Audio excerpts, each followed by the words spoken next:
Não é de hoje que se fala que os recursos naturais do nosso planeta são limitados. E por isso mesmo, há cada vez mais gente buscando um estilo de vida harmônico com a sustentabilidade. Desde os anos 60, há um movimento global consciente de que é preciso ser a mudança que se quer no mundo. E desse movimento surgem as primeiras ecovilas. Morar em uma comunidade com gestão participativa e um modo de vida ecológico em que todos participam e colaboram pode ser um desafio grande, mas tem cada vez mais gente buscando espaço nessas comunidades e enfrentando os desafios que a experiência traz. Hoje a gente vai conversar sobre as ecovilas. Comigo no nosso estúdio, o pesquisador Gabriel Siqueira, que fez um mapeamento das ecovilas no Brasil e no mundo, e Heraldo Caloch, fundador da Ecovila El Nagual. Gente, muito obrigada pela presença de vocês aqui, trazendo um pouquinho dessas comunidades para dentro do nosso estúdio, essa é a ideia, assim, né? Pensar um pouquinho como é que funciona isso tudo. Eu quero começar com você, Gabriel. Você fez uma análise, um estudo bem interessante aí, esse mapeamento, né?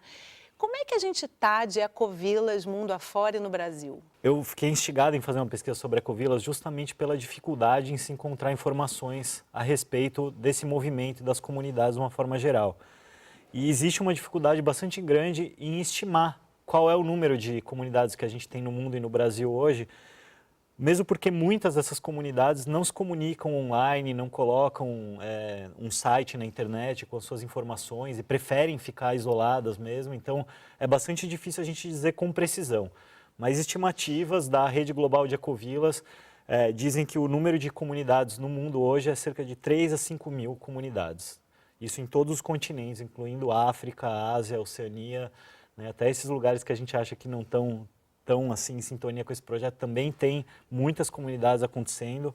Inclusive na África existe, em alguns países tem Ministério das Ecovilas, né? Então é muito interessante que está sendo usado como um vetor de desenvolvimento. E já no Brasil, a gente estima também, é uma estimativa, entre 300 e 500 comunidades no nosso país em funcionamento. Também é difícil afirmar porque algumas têm uma longevidade grande, outras duram pouco tempo. Então é um movimento muito dinâmico também, por isso a dificuldade em falar com precisão sobre esses números. E com propósitos super diferentes, daqui a pouco a gente vai falar disso, que são várias possibilidades de direção. Agora deixa eu convidar aqui o Heraldo para a nossa conversa. Heraldo, você é alemão, né? Casado com uma argentina, escolheu o Brasil para iniciar uma comunidade, né? Você e sua esposa iniciaram a partir da própria residência de vocês, do próprio espaço de vocês, abriram para iniciar uma comunidade. Como é que foi essa experiência? Em que momento vocês resolveram abrir a porteira e transformar o espaço de vocês no espaço comunitário? Esse olhar, esse saber se existem essas comunidades foi através do Gaia Education, né? Então eu participei em 2009 aqui no Rio, do Gaia Rio, e Gaia Education foi criado pela Global Ecovillage Network como uma oferta para a ONU que chamou uma década da sustentabilidade. Então eles diziam, nós podemos ensinar sustentabilidade ao planeta. A gente precisa um apoio financeiro de vocês. Só que aí a ONU falou, desculpa, ONU, a gente não tem grana. A gente apoia, mas não tem dinheiro. A gente acha legal. Pode dar um carimbo, um papel, né? Mas mesmo assim, então, eles fizeram esse caminho, né, de se abrir. E a Gaia Education chegou em São Paulo. São Paulo foi o primeiro portal de entrada. Então, nossos amigos de Terra Una participaram já em São Paulo dessas ensinanças e convidaram para fazer esse curso aqui junto ao Jardim Botânico, na Quinta da Imperatriz. E está acontecendo cada ano aqui no Rio de Janeiro. Isso é interessante você estar trazendo, Heraldo, porque assim, as pessoas às vezes têm vontade até de se mudar para uma comunidade e de repente assim, vou lá visitar e me mudo em seguida. Não é assim, né? Tem todo um processo de você entender o que vem ali. Você tem um canal e um site também, né? Que você traz várias informações. Uma das coisas que você diz lá, essa eu achei super interessante, assim, né? Esse namoro começa por onde, Gabriel? Bom, olha, realmente é um desafio, né? E aí eu desenvolvi o meu site e o canal no YouTube, que é o Irradiando Luz, justamente para apoiar pessoas que querem conhecer comunidades e não sabem por onde começar. E essa metáfora do namoro e do casamento, né, eu desenvolvi justamente porque muitas pessoas escrevem para as ecovilas, né, me escreviam, escrevem para outras pessoas também, né, Heraldo, imagino que deve receber bastante comunicado dessa forma também, das pessoas muito ansiosas e agoniadas para sair da cidade e fazer uma transição rápida. Então, quando eu desenvolvi essa série de vídeos lá do Irradiando Luz, a ideia era justamente apoiar as pessoas para saber chegar. Quando eu comecei a entrar nesse movimento, foi por conta de amigos e indicações e tal, mas quando eu fui fazer minha pesquisa de mestrado, eu tive um pouco de dificuldade também em me comunicar com as comunidades, em ser recebido por elas. Então, falei, acho que eu posso compartilhar algumas dicas. E uma das dicas é justamente começar pelo Gaia, né, que o Heraldo estava comentando, porque o Gaia ele é um curso que acontece em centros urbanos, né, é mais do que um curso, né, uma vivência, é um processo de transformação pessoal mesmo. Uma abertura de horizonte, total. Né? Exatamente. Um primeiro contato com essa realidade, né? A distância que seja, né? Como os conceitos, né? Os conceitos que baseiam no social, no econômico, no ecológico. E então, numa visão de um mundo diferente. Né? E se criam novas famílias, né, gente, nesses espaços, porque assim, muitas vezes vocês vão se afastar da família, do núcleo familiar, vamos dizer assim, né? E nessas comunidades vocês vivem, de certa forma, compartilhando uma vivência que precisa ser bem unido, bem família, né? Com certeza. Na verdade, acho que essa questão econômica se relaciona muito a essa questão familiar, né?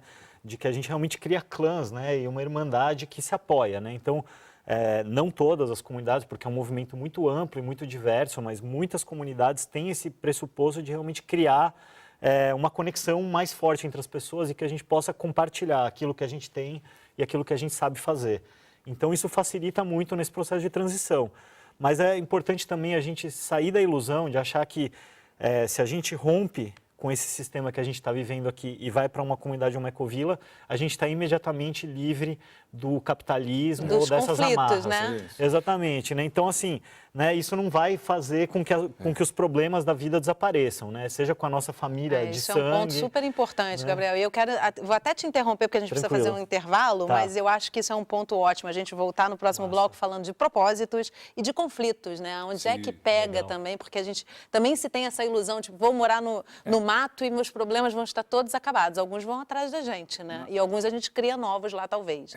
Deixa eu interromper vocês rapidinho, a gente continua no próximo bloco. Beleza. Então, daqui a pouco a gente volta. Primeiro a gente vai na Fazenda Plenitude, na região serrana do Rio, para vocês conhecerem o estilo de vida que eles têm lá.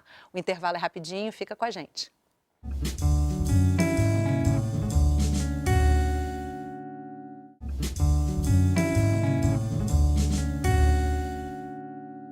Estamos de volta conversando sobre ecovilas. Agora você vai conhecer os moradores da Fazenda Plenitude.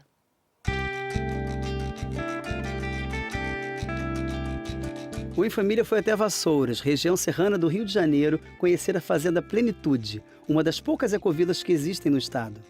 Quem nos recebeu foi a Rose, dona de uma das 17 propriedades que existem no local. A sua casa é uma casa ecológica, não é? O que ela tem que diferencia das outras casas? Primeiro é a maneira como ela é construída. A gente construiu são tijolos ecológicos. Além disso, a gente tem o cuidado, por exemplo, para reaproveitar a água de chuva.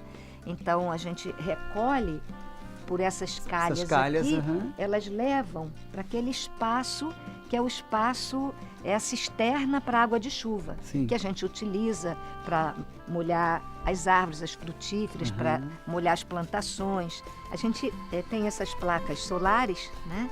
E assim a gente não precisa, por exemplo, a gente não utiliza chuveiro elétrico, que é uma coisa de um gasto estúpido de energia, né?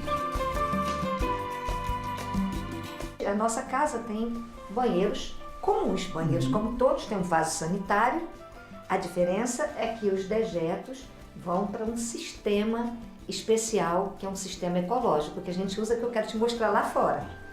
E esses dejetos que vêm, eles vêm para cá, é um tanque de evapotranspiração. E a gente prepara ele tem várias camadas, tudo medido certinho, né? Depois a gente planta as bananeiras e elas nascem assim, fortes, frondosas. 20 famílias participam da Ecovila. Alguns moram no local, outros se dividem entre a cidade e o campo. São 39 adultos e 15 crianças, todos bastante atuantes. E como é que vocês estão organizados? A administração do espaço? Então, a administração ela é descentralizada, né? Assim, não tem uma pessoa que coordena todo o trabalho, né? A gente tem reuniões periódicas, reuniões mensais, onde a gente consegue reunir todo o grupo, que é grande, né? E semanalmente a gente se reúne mais com as pessoas que moram aqui para tomar as decisões. Como é que fica a convivência de vocês?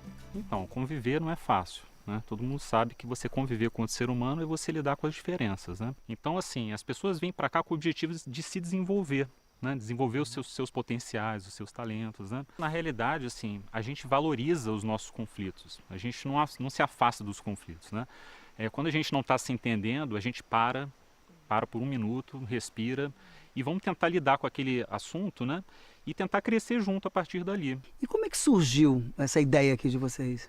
O nosso projeto, né, tem origem na própria yoga integral, no movimento de yoga integral. Existe, digamos assim, uma consciência de unidade que vem a partir dessa yoga integral. A gente se conheceu, na verdade, na sede da associação que dava o curso de formação para instrutores de yoga. Então, esse primeiro núcleo que surgiu essa ideia da Ecovila surgiu nesse momento e, a partir daí, outras pessoas foram vindo e se juntando. Em relação à espiritualidade, eu acredito que deve ter uma diversidade aqui, né? Mesmo que tenha começado a iniciativa com o yoga integral, como disse a Elisa, houve uma confluência de pessoas de vários caminhos espirituais, né? Esse é um exercício coletivo que a gente tem feito de fazer conviver diferentes abordagens respeitando cada uma delas. E o alimento de vocês saem daqui também? A gente tem uma proposta de horta, né? A gente conseguiu se organizar com algumas famílias moradoras, a gente se uniu e toca uma horta coletiva, que é uma horta compartilhada. E essa horta a gente usa o manejo orgânico, né? A gente é inspirado nos princípios da agroecologia, da permacultura, para estar desenvolvendo essa produção.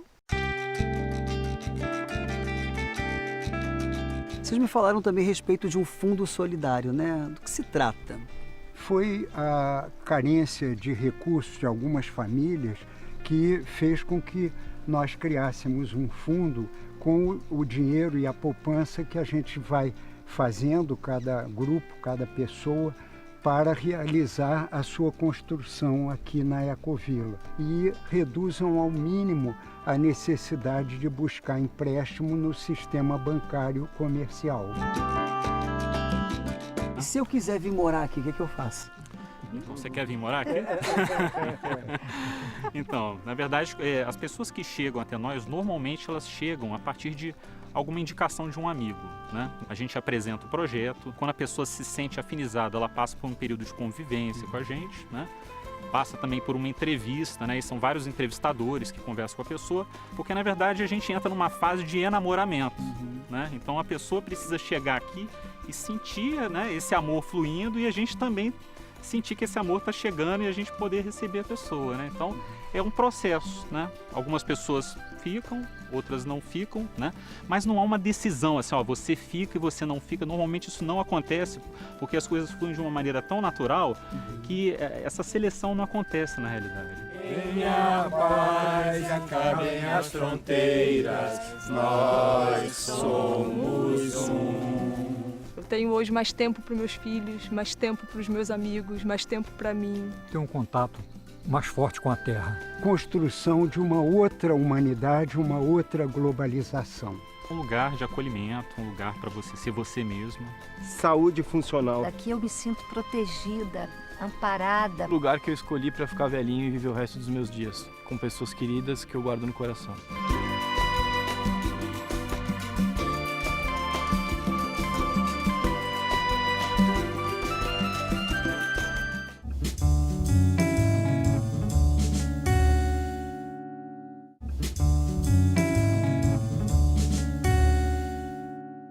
Estamos de volta conversando sobre ecovilas. Comigo no estúdio, Heraldo Calor, morador da ecovila El Nagual, e o pesquisador Gabriel Siqueira, que fez um mapeamento das ecovilas no Brasil e no mundo, entre outros programas e projetos, né? Vocês dois são bem engajados nisso, em todo esse movimento, né?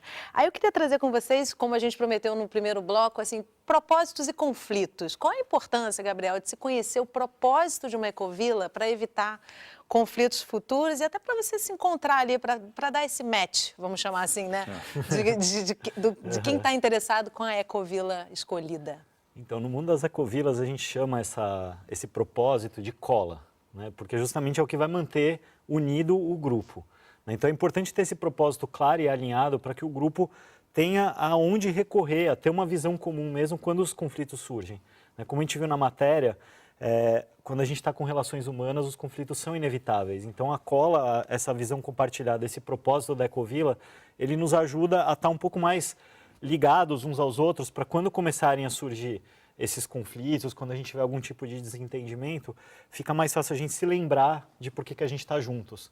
E aí, essas coisinhas que vão aparecendo no caminho ficam um pouco menores quando a gente lembra onde a gente quer chegar juntos. Estão estabelecidas, né? Sem necessitar de uma briga. Como é que funciona na ecovila que você reside? Mesmo que, contudo, é um grande alta e baixa. Não é só a bolsa que sobe e desce, o real que sobe e desce. Você vai para o mato, continua isso também, Com né? as Não pessoas tem é a como. mesma coisa. Às vezes somos mais pessoas em comunidade, às vezes somos menos.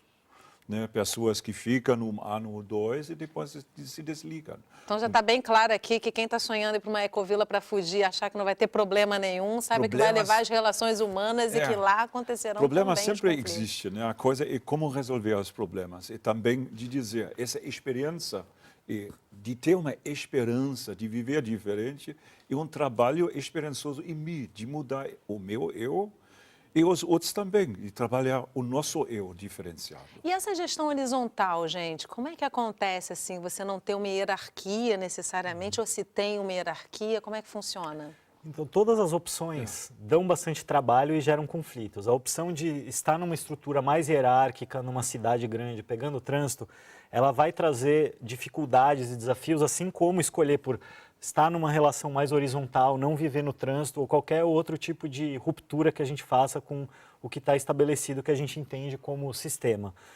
Então, muito em sintonia com o que o Heraldo trouxe, acho que a história de vivenciar uma ecovila é uma escolha sobre o que eu quero vivenciar, sabendo que eu vou continuar tendo desafios e dificuldades, como em qualquer caminho que a gente escolhe na nossa vida, mas o que eu vou vivenciar?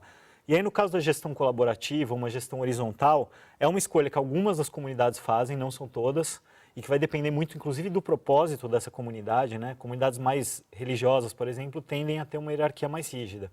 Comunidades que têm um propósito mais anarquista, ou de uma permacultura, de uma agricultura que seja mais orgânica, geralmente começam a buscar também uma forma mais orgânica de se relacionar com as outras pessoas, e aí essa ideia de hierarquia fica meio datada, né? Quando a gente começa a pensar em novas formas de se relacionar. E vão surgir desafios como surgem quando a gente está numa estrutura hierárquica. Então, tem movimentos que às vezes ficam mais difíceis, aparentemente, quando a gente está numa gestão colaborativa. Por exemplo, sentar numa roda e escutar todo mundo falar. Quando a gente vai escutar é sempre um desafio, né? É muito complicado. E aí... Tem que aprender a escutar também. Exatamente. Né? Muitas vezes eu já estou pensando na minha resposta do que ele está falando, e não está ouvindo as palavras. Não estou nem ouvindo o que a pessoa fala. Então é um exercício, e isso é uma desconstrução para a gente que está acostumado a estar num sistema em que uma pessoa fala e as outras escutam, né? Então é uma quebra de paradigma, é uma quebra de padrões internos também, e é um desafio. Mas por outro lado, quando a gente vai fazer coisas juntos e a gente já conversou sobre aquilo tudo e a gente se alinhou e eu sei qual é a sua expectativa em relação a isso e a sua, quando a gente sai para realizar fica muito mais fácil e prazeroso. Então, talvez seja um pouco mais difícil em alguns momentos, como sentar para escutar um ao outro, mas quando a gente sai para fazer as coisas, o alinhamento que a gente já fez antes facilita muito a realização. Então, a realização tem a tendência... Eles falam ali, né, inclusive, que é indispensável ser atuante, né? Você não pode ser uma pessoa que não se movimenta politicamente nos outros espaços e ir para uma ecovila e achar que não vai participar ativamente, Se não é egovila, né? Egovila, muito bom. Se não vira uma egovila. Né? Egovila, ou um condomínio, então. Um condomínio, cada um tem sua coisa, e de repente a gente só tem a horta e a reserva em comum, né? É um condomínio ecológico, né? Muitas ecovilas no Brasil têm também essa forma mais, né? Porque viver em comunidade significa a gente tem espaços em comum, ou cada um tem seu quarto, por exemplo, seu suíte. Mas a gente, cozinha hoje, faz o café da manhã, outro faz o almoço, outro faz o jantar. E a gente senta juntos para celebrar o alimento, né? Por exemplo. Né? Isso é lindo. As horas de ter espaço para mim e ter espaço para nós. Né? Eu acho isso muito importante. Né? Eu queria trazer uma questão aqui que eu achei interessante. Eu acabei não trazendo logo de início no programa. Você morou em São Paulo antes, né? E depois acabou indo para uma ecovila e está dividindo, está compartilhando esse conhecimento, esse aprendizado continuado, né, Gabriel? No seu site, no seu canal, nas redes sociais, enfim. Como é que foi essa transformação, essa decisão? Tá, eu vou sair da cidade mais urbana do Brasil? Se é que a gente pode dizer isso, né? Que chega um nível da urbanização que não dá mais para se diferenciar e vou por um espaço como esse compartilhar conhecimento. Então, quando a gente olha para a história assim, saiu de São Paulo, que é a maior metrópole da América Latina, e foi morar no meio do mato, parece que é uma ruptura muito grande, né? Mas a verdade é que eu fui dando pequenos passos. Em São Paulo mesmo, eu já estava praticando yoga 4 vezes por semana, me tornei ovo-lacto-vegetariano, então eu já estava fazendo parte de uma rede de agricultura, de suporte à agricultura familiar, um CSA. Então, com isso, aos poucos, já fui mudando alguns hábitos e me preparando para estar mais apto para viver em comunidade. Então, foi um processo, né? Eu me mudei para Floripa primeiro, fiz alguns cursos de permacultura, comecei a visitar algumas comunidades e buscar também habilidades que eu já tinha ou que eu podia desenvolver para contribuir com esse movimento. E uma das coisas que eu percebi é que faltava essa ligação, né? As pessoas que já estão lá do outro lado, que já fizeram um movimento, estão muito ocupadas em se sustentar, em manter o projeto, em equilibrar o pessoal e o coletivo e tudo isso que a gente vem conversando, e nem sempre tem tempo para conseguir ajudar as pessoas que querem fazer essa transição a fazerem esse movimento. E a verdade é que essa rede informal que existe, que não é nenhuma rede social, não é digital, ela é realmente concreta, né? Como a gente já se conhecia e, né, faz parte de várias redes e colabora junto. Isso ajuda muito a ir fazendo essa transição e ter mais resiliência quando a gente dá grandes passos. Trocar o que está dando certo, né, Erasmo? Também, né? As chamadas, a gente recebe muito chamada de emergência mesmo, né? Que uma mulher fala, pô, eu estou passando uma depressão, eu tenho que viver em ecovila, né? E mesmo que o Gabriel já disse, então não é assim, você precisa um espaço neutro nesse momento. Você precisa estar bem com você, né? Claro. Para poder morar no coletivo e dividir coletividade, né? Sim. Agora, o voluntariado é um bom caminho também para se encontrar nesses espaços, se apresentar a esses espaços, Existem né? várias instituições que oferecem, ajudam a intermediar o voluntariado. Nossa experiência foi, nos últimos anos que nós trabalhamos, por exemplo, com o UF, recebemos um montão de turistas ou pessoas interessadas, voluntários, mas que não eram voluntários no trabalho, né? Quando você está aceitando voluntários para a horta, você está pensando que ele já sabe alguma coisa sobre a horta. Quando tu mostra 10 vezes, esse aqui e milho, esse aqui é pimentão, esse aqui. E o pessoal limpa a horta e joga as mudas fora, assim é prejuízo total. Tem um aprendizado ali fundamental antes, fundamental, né? depois. E interessante você ter falado da yoga, porque eles também trazem, eu comecei pela yoga. De repente, alguns espaços são convidativos para você começar por você essa vivência orgânica, né? Com certeza. E até para quando chegar nessa situação do voluntariado, estar mais preparado, não só para as questões mais instrumentais, como saber manejar uma horta, mas também como se relacionar em grupo, né? Porque a gente, quando recebe, às vezes, um grupo de voluntários, que a pessoa nunca morou fora de casa, então nunca se responsabilizou pelo seu lixo, nunca se responsabilizou pela sua louça, né? E aí chega num ambiente comunitário em que, além de cuidar do seu, ainda tem que cuidar dos outros. De repente se dá conta que deixou a louça lá ontem, a louça continua lá, incrivelmente, Exatamente. né? Que vai precisar plantar o alface para poder comer, senão não vai ter mercadinho para comprar, né? Exatamente. É uma transformação de cultura, né? Total. E para onde que vão as ecovilas, gente? A ONU, como você disse, apoia, considera uma das 100 melhores iniciativas pela sustentabilidade, né? Mas, ao mesmo tempo, o mundo está navegando na direção contrária, me parece, né? A realidade do mundo nesse momento, todo mundo está vivendo no jogo da cintura. Então, ninguém está mais conseguindo viver a longo prazo. Os administradores das nações e do mundo não têm mais essa previsão, né? Que daqui a 10 anos vamos ter mais riqueza, vamos ver menos fome, vamos ter um mundo melhor. Nosso maior inimigo no momento é o câmbio climático. sem dúvida nenhuma. Cada ano queima mais floresta em um canto, chove mais num ponto, está mais seco no outro ponto. E o que estamos fazendo em conta? Então, nossas iniciativas são iniciativas que mostram dá para fazer isso. Pontual. Ecovilas na cidade, ecovila no campo. Uma coisa de cada vez dentro das nossas possibilidades. Gabriel, uma palavrinha final para a gente encerrar o programa? Bom, acho que, seguindo essa linha do que o Heraldo estava trazendo, né, a gente está jogando um jogo ganha-perde há muito tempo, né, na humanidade. E esse jogo ganha-perde está se tornando um grande perde-perde. Está todo mundo perdendo, né? E chegou um momento em que a gente realmente precisa colaborar para criar novos espaços, novas maneiras de se relacionar com o meio e uns com os outros.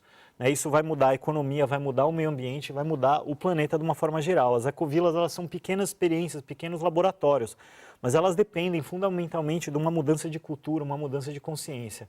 Então, quero agradecer muito essa oportunidade de estar aqui compartilhando. Eu que te agradeço, compartilharem os dois, por estarem aqui compartilhando essa experiência. Porque é isso, né? A gente só vai conseguir fazer essa mudança coletivamente enquanto humanidade quando 7 bilhões de pessoas tiverem essa noção de que nós temos que nos responsabilizar pela louça que está na pia, pela mudinha de alface, pelos resíduos que a gente produz e pelas nossas relações uns com os outros, para que a gente consiga reduzir as injustiças e produzir de uma maneira mais colaborativa de fato, respeitando o meio ambiente. Então, acho que o caminho está aí, a gente tem a faca e o queijo na mão, a gente já tem as ferramentas, já tem o conhecimento, só falta mesmo a gente acreditar que é possível fazer de uma outra forma.